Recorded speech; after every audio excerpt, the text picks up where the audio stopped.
again, welcome back to my vlog. welcome back to my channel, to my YouTube channel, to my FB page, to my followers, and to my avid subscribers. Thank you so much! Okay, bago ako magsimula, gusto ko muna magpasalamat sa lahat ng mga nagtiwala sa akin. Lalong-lalo na doon sa mga suki ko. Yung talagang avid fanatic na suki ko na talagang matagal nang bumibili sa akin. Walang hanggang pasasalamat, talagang pinagkatiwalaan nyo ako. Until now, nandyan pa rin kayo. Talagang sinusuportahan nyo ako, and with that, I'm so very thankful po talaga. Okay, ina-acknowledge ko po talaga yung pagsuporta nyo po sa akin sa mga very hard supporter ko na mga suki ko. Thank you so much sa pag-purchase po, okay? So, ngayon po, meron po ako ngayon panibagong vlog. I-upload ko po ito sa aking YouTube channel, okay? I-upload ko rin po ito sa aking FB page. So, meron po ako ngayon ituturo sa inyo. Very effective po ito. Since magtatapos na po ang 2024, nilipat na po tayo sa 2025. Okay? So, pwede po kung magpapalit ng taon, gawin nyo po ito. Or maglilipat kayo ng bahay, pwede nyo rin pong gawin po ito. Okay? Okay? Ito po yung tinatawag na kailangan meron pa kayong 5 klaseng uri dito sa bahay na to. Meron kayong mga 5 garapon. At dito sa garapon na to, meron po kayong number 1, asukal. Pangalawa, mga barya. Pangatlo, mga asin. Pang-4 na garapon, bigas. At pang-5 ay tubig. So ngayon, para saan po ba to? Para saan ba talaga to? Ano ba ina-attract po talaga nito? This is very effective po talaga. Kailangan nyo lang po sundin at makinig po kayo sa sasabihin ko. Napakabilis. Very effective. Kailangan lang po sa salas nyo po siya ilagay hanggat maaari sa salas po. Okay, ano po ba? Bakit po ba dapat may 5 po kayong ganito? I-explain ko po sa inyo isa-isa. At yung pinaka-summary po kung bakit po kailangan 5. Okay? So, ito po, ang ibig po sabihin nito, pag meron po kayo nito, hindi kayo maghihikaw sa buhay. Hindi kayo maghihirap sa buhay. Parating meron at meron. In short, hindi kayo mawawalan. Laging may laman ng pera, ang bulsa, laging may pera, ang hapagkainan, laging may pagkain, hindi kayo kakapusin, hindi kayo mamalasin, lagi kayo nasa good health, harmony, happiness, at matamis yung mga pagsasama po ninyo. Okay? Para sa tuloy-tuloy ng daloy ng swerte. So, kung isa-summarize nyo po itong 5 na to, ang ibig sabihin po yan, para hindi po kayo maging hikaw sa buhay. Laging meron at meron, hindi kayo mawawalan. So, ano po ba yung mga meaning po kada isa niya ito, okay? Kung gagawin niyo po ito, kailangan lang po, garapon yung botelya, hindi po plastic. Hindi ko po maire-recommend na plastic na garapon. Kailangan po babasagin po. Kahit yung medyo malalaki, okay lang po, nasa sa inyo po yan. Basta kailangan magkakatabi po sila at sama-sama po sila. Okay? So, ano po bang sinisimbolize po nito? So, meron dito tayong dito asukal, barya, asin, bigas, at tubig. Okay? So, simulan po natin sa asukal. Ano po ba ang ina-attract po ng asukal kapag meron kang naka-display nito sa bahay? Okay? Ang asukal po, ang sinisimbolize po niya, ang ina-attract po niya is harmony, happiness, pagsasama-sama, matamis na pagsasama-sama, walang gulo, walang away. Okay? So, in short, parang band. Iba, magbubuklod-buklod. Ika nga ibig sabihin yan. Itong asukal na ito. Kaya, isa din po ito na kailangan meron din po kayong naka-display dito sa bahay.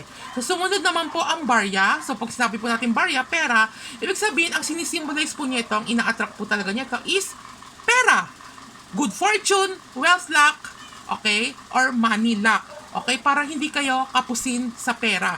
Sa pang-araw-araw nyo na gastusin. Laging meron at meron kayo. Okay? Pangatlo, ang asin po. Alam naman po natin ang asin. Sa mga Filipino culture, ang asin po talaga is very effective po talaga ito sa pagtataboy ng mga masasamang elemento, negative energy, bad spirit, okay? At kung ano-ano pang mga kamalasan na hindi natin nakikita na pwedeng ma-absorb natin or pumasok sa loob ng bahay. So, isa din po ito sa pinaka-importante na kailangan meron po kayo sa loob ng bahay na naka-display, particularly sa salas, okay? Ang asin po. Ang asin po talaga is patunay po talaga. Marami na nagpapatunay na very effective po ito sa pag-deplete or sa pagtaboy ng mga masasamang elemento, evil spirit, bad energy, misfortune, at kung ano-ano pang mga kamalasan. Okay? Bigas, Okay, bakit kailangan meron po tayong bigas dito na naka-display? Ang bigas po, ito po yung tinatawag nating staple food. 'Di ba? Hindi tayo mawawala, mawala na lang ulam, wag lang ang bigas. Yan po talaga yung pinaka-importante sa pagkainan. Ang bigas po, ang sinisimbolize po niya is abundance. Laging meron, hindi wala. Sa pagkainan nyo, laging meron. Hindi kayo kakapusin ng pagkain sa hapag. Abundance, ibig sabihin, malago, maraming pagkain, maraming material na bagay, abundance. Okay? Hindi kayo salat, ika nga, hindi kayo kapos sa buhay, lalo na sa usaping pagkain po. Kaya marapat lamang po na kailangan, meron din po kayong nakadisplay na isang garapon ng bigas. Okay? Tubig. Para saan naman po ang tubig? Ano po ba yung sinisimbolize? Or ina-attract po ng tubig? Yung tubig po kasi, daloy yan di ba? Current, agos. Pag sinabi po niya agos, ibig sabihin daloy. Daloy ng swerte. So, kailangan, may tubig po kayo, sinisimbolize po niyan, dumadaloy yung pasok ng kaswertihan. Yung tubig po is pagdaloy ng swerte sa loob ng bahay. Kung sino man po yung mga nakatira sa bahay, is talagang papasukin po talagang ng swerte. Daloy, ika nga, tuloy-tuloy yung daloy pag-agos, papasok yung swerte doon sa nakatira, doon sa bahay. So, yun po ang mga sinisimbolize yan. So, therefore, kung isa-summarize nyo po yan, lahat po yan, ibig sabihin po yan, para hindi kayo maging hikahos sa buhay. Hindi po kayo magiging tagtuyot, ika nga, yung hirap sa buhay, laging kapos. Ito po, very simple. Sundin nyo lang po, gawin nyo lang po ito at i-display. Pwede sa dining table, sa salas, okay? Pwede nyo pong gawin ito, yan. Asukal, barya, asin, bigas, at tubig. Taon-taon po, kailangan po, bago palitan po ito. Yearly, papalitan po dapat ito. Since ngayon, magtatapos na po ang taon, maghihiwalay na po, pwede nyo na pong gawin ito. Simulan nyo na po.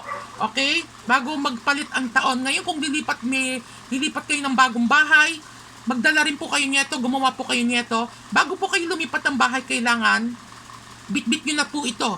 Ito muna yung una nyong ipapasok sa loob ng bahay. Bago kayo maglipat ng mga gamit, ng mga cabinet, ng mga damit, aparador, ito muna, paglilipat kayo ng bagong bahay. Okay? So ngayon, may mga magtatanong, paano kung ordinary days? Pwede bang gawin to? Kahit hindi naman Pasko, hindi naman bagong taon, hindi naman Chinese New Year, kahit hindi naman maglilipat ng bahay. Yes, okay lang naman, wala naman po masama ibig sabihin niya. Kasi makakatulong po talaga to. Very effective. Ako na nagsasabi sa inyo. Sobrang effective po talaga. Hindi kayo maghihikahos sa buhay. Kailangan nyo lang po talaga, meron po kayo niya itong 5 elemento na to. Asukal, barya, asin, bigas, tubig. Ngayon may magtatanong sa asin, pwede ba iodized salt? Hindi pwede. Hindi pwede po ang iodized salt kasi ang iodized salt, nakaproseso na po yan, nakaprocess na po. Kailangan po yung raw. Ibig sabihin, salt. Yung rock salt. Yung galing sa talaga rock salt. Yung hindi na proseso. Hindi na fermented. Yung talagang very, ano ba tawag yun? Nakalimutan ko na. Basta kailangan rock salt po. Hindi pwede iodized salt ha. Kasi naproseso na po yun sa makina. Okay? Ngayon, ang asukal may magtatanong, pwede po ba puti? Ang maire-recommend ko po, para sa akin lang po brown. Brown po, kasi ang brown talaga, swerte ang kulay na brown. Pera po yan. Ibig sabihin, okay? So ngayon, kung gusto niyo na puti, okay lang din naman. Pero para sa akin, my preferably choice is golden brown. Brown is symbolize wealth. Material things. Okay? So, yun lamang po. Sana po naintindihan nyo po ito. Napakasimple. Gawin nyo po ito. Wala namang mawawala kung susundin nyo po ito. Bumili lamang po kayo ng mga garapon. Uulitin ko, bawal po yung plastic. Okay? Na garapon. Kailangan po yung babasagin po na garapon, ha? Sana nagkakaintindihan po tayo. Okay? Kahit ganyan-ganyan pa, kahit sang ano pa yung pormahan, pwede yan. Kahit magkakaiba pa yan ng ayan. Basta kailangan magkakatabi po sila at taon-taon kailangan palitan po sila. Okay? Palitan po sila yearly. Okay? Lalong-lalo na, ito ngayon magtatapos na yung taon. Pwede niyo po itong gawin ng January 31. Okay? Bago lumipat ng tumalon, maghiwala yung taon. Ng December 31, papunta ng January 1, 2025. Gawin niyo na po ito, December 31 pa lang ng umaga. Okay? So, doon sa nilipat ng bahay, alam niyo na, nabanggit ko na, Mag-ano po kayo nito. Very effective po ito. Maniwala po kayo sa akin. Okay? So yun lamang po. Again, maraming salamat doon sa mga tumatangkilik sa akin. Doon sa mga nag-purchase na sa akin ng mga piyaw bracelet, sutra ring, money catcher ring. Okay? At yung mga iba't iba kong mga pampaswerte. Which is available na po sa aking FB page, ang aking nag-iisang online store, ang Cosmic Gemstones by myself, Lincoln Eserio. You can contact me at 0923-416-5082 for further inquiries regarding po sa kung meron kayong gustong i-inquire regarding po sa mga items at sa mga prices po. Okay, again, thank you so much doon sa mga suki ko. Walang hanggang pasasalamat at i-upload ko po ito sa aking FB page at sa aking YouTube channel. Thank you at God bless. Mwah! Thank you. Bye-bye.